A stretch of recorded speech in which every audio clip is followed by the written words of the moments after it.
আমাৰ গাঁৱৰ ব্যক্তিসকলে আন বৃত্তি নধৰিলেও চাহ খেতি কৰিয়ে লাভৱান হৈ আছে। সকলোকে নমস্কাৰ জনাইছোঁ বন্ধু বান্ধৱীসকল।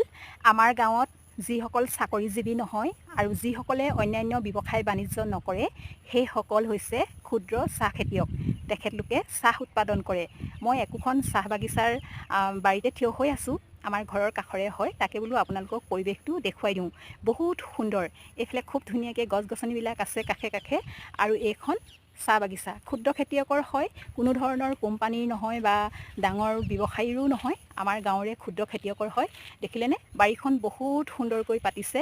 সিফালে তামোল আছে, পাণৰ বাৰী আছে, মাজে মাজে অন্যান্য গছ গছনিও আছে আৰু পৰিৱেশটো বহুত বেছি ধুনীয়া।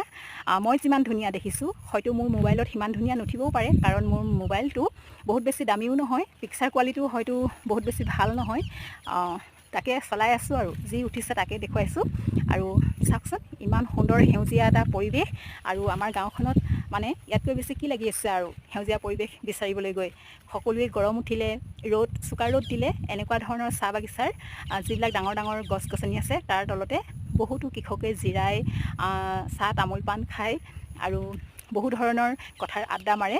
সেইকাৰণে বোলো আপোনালোককো দেখুৱাই দিওঁ, এইটো আমাৰ একেবাৰে গাঁৱৰ পৰিৱেশ আৰু আমাৰ গাঁৱৰে চাহ বাগিচা হয়। দেখিছেনে বাৰু? এয়া চাওক, একদম দূৰলৈকে আছে দেই, এইবিলাক চাওক।